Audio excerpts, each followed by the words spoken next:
Innal hamdalillah nahmaduhu wa nasta'inuhu wa nastaghfiruh wa na'udzu billahi min shururi anfusina wa sayyiati a'malina. May yahdihillahu fala mudilla lahu wa may yudlil fala hadiya lahu. Wa ashhadu an la ilaha illallah wahdahu la sharika lahu wa ashhadu anna Muhammadan 'abduhu wa rasuluh. Amma ba'd. Ayyuhal mu'minun, salah satu iming-iming hawa nafsu dan syaitan untuk melakukan riya atau pamer adalah popularitas serta penghormatan dan sanjungan manusia. Oleh karena itulah Rasulullah sallallahu alaihi wasallam memuji seorang hamba yang bisa menepis iming-iming tersebut dan melakukan kebalikannya.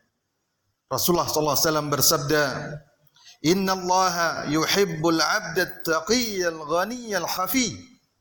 Sesungguhnya Allah mencintai seorang hamba yang bertakwa, lagi dia kaya hati, tidak populer serta sibuk beribadah dan mengurus urusannya sendiri.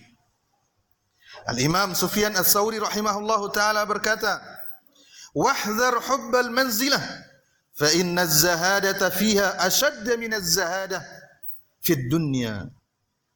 Jauhilah cinta popularitas, cinta kedudukan, sebab zuhud dalam masalah kedudukan jauh lebih sulit dan berat dibandingkan zuhud dalam masalah materi duniawi.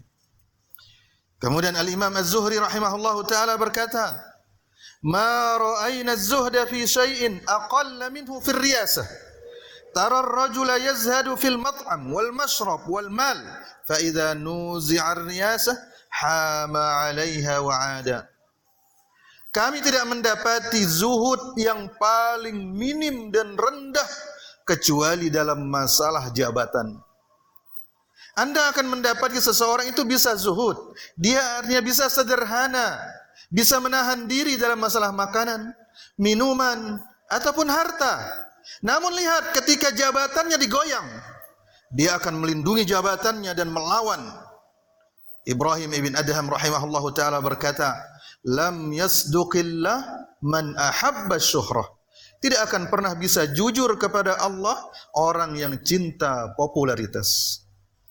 Ayuhal mu'minun, di antara kesamaran cinta popularitas adalah seperti yang digambarkan oleh Ibnu Qudamah Al-Maqdisi rahimahullahu taala. Beliau mengatakan yang artinya hal yang lebih samar lagi yaitu dalam bab riya, ketika seseorang menyembunyikan ibadahnya tanpa dia mau dilihat oleh orang lain. Dia sembunyikan ibadahnya, tidak dilihat oleh orang. Namun ketika dia berjumpa dengan orang lain, dia ingin orang menyalaminya lebih dahulu. Dia ingin orang-orang menyapanya dengan ramah dan penghormatan. Dia ingin orang-orang cepat memenuhi kebutuhannya. Dia ingin orang-orang baik dan mudah dalam bermuamalah bersamanya. Dia ingin orang selalu menyiapkan tempat baginya. Ketika dia melihat orang-orang yang ditemuinya itu kurang dalam melakukan semua itu, harapannya dia, hatinya merasa sempit berjumpa dengan orang banyak. Seolah-olah dirinya menuntut supaya dihormati dan dihargai karena ibadah yang telah disembunyikannya. Ayuhal mu'minun. Kemudian di antara kesamaran riya lainnya adalah seperti yang disebutkan oleh Ibnu Rajab Al-Hambali rahimahullahu taala, yang artinya terkadang ada orang yang menampakkan di depan orang banyak dengan lisannya bahwa dia itu bisa mencela dirinya, agar orang-orang meyakini bahwa dia adalah orang yang rendah hati. Dia mudah mencela dirinya sehingga orang-orang pun akan memujinya karena itu. Kata Ibnu Rajab, ini adalah salah satu pintu riya yang paling samar. Dan Ibnu Rajab berkata, sesungguhnya orang yang jujur itu takut terkena sifat munafik, takut mati di atas keburukan, sehingga dia sibuk memperbaiki dirinya tanpa ada kesempatan sedikit pun untuk mencari pujian manusia ataupun sanjungan. Aqulu qawli hadza wa astaghfirullah li wa lakum fastaghfiruhu innahu huwal ghafurur rahim.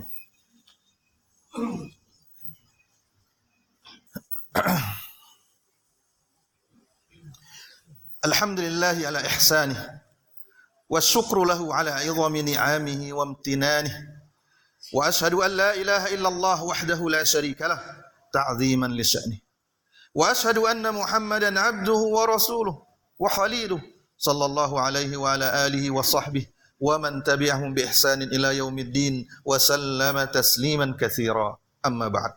Ayyuhal mu'minun. Setelah kita mengetahui samarnya pintu-pintu riya, tentu kita membutuhkan kunci untuk bisa selamat dari pintu-pintu tersebut. Simak apa yang dipaparkan oleh Ibnu Qayyim al-Jauziyah rahimahullahu taala. Beliau mengatakan yang artinya tidak akan pernah berkumpul dalam hati seseorang keikhlasan dan cinta pujian, apalagi ditambah dengan ketamakan terhadap materi yang dimiliki oleh orang lain, kecuali seperti berkumpulnya api dan air, kadal gurun yang anti air dengan ikan yang membutuhkan air. Kata Ibnu Qayyim, jika antum didorong oleh diri antum untuk ikhlas, maka untuk ikhlas terlebih dahulu bunuhlah sifat tamak tersebut. Bunuh sifat tamak tersebut dengan pisau keputusasaan bahwa apa yang dimiliki oleh orang lain berupa materi itu tidak selalu bisa kita miliki. Setelah itu, tanamkan rasa tidak butuh kepada pujian dan sanjungan manusia, seperti orang yang dibutakan oleh cinta dunia sehingga mereka merasa tidak butuh kepada akhirat.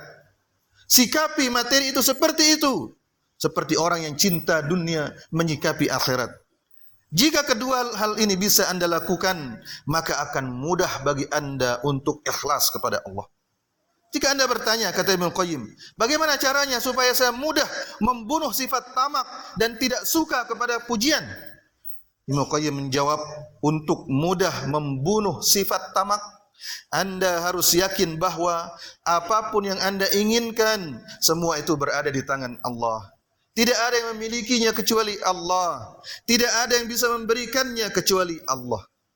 Kemudian, untuk mudah tidak suka kepada pujian, Anda harus yakin dan mengetahui bahwasanya tidak ada seorang pun selain Allah yang bisa bermanfaat pujiannya ataupun berbahaya celaannya. Hanya Allah Subhanahu wa taala. Allahumma salli ala Muhammad wa ala ali Muhammad kama sallaita ala Ibrahim wa ala ali Ibrahim innaka Hamidum Majid.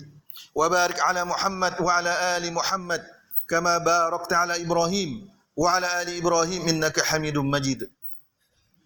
Allahumma aqsim lana min khasyatika ma yahulu bainana wa bain ma'siyatik wa min ta'atika ma tuballighuna bihi jannatak wa min al-yaqini ma tuhawwinu bihi alaina musibatid dunya wa matti'na bi asma'ina wa absarina wa quwwatina ma ahyaytana waj'alhu al-waritha minna waj'al sa'rana ala man zalamana wansurna ala man 'adana wa la taj'al musibatana fi dinina ولا تجعل الدنيا أكبر همنا ولا مبلغ علمنا ولا تسلط علينا من لا يرحمنا اللهم وفق ولاة أمورنا لكل ما تحب وترضى وارزقهم بطانة صالحة وقهم بطانة السوء يا رب العالمين وصلى الله على نبينا محمد وعلى آله وصحبه وسلم وآخر دعوانا أن الحمد لله رب العالمين.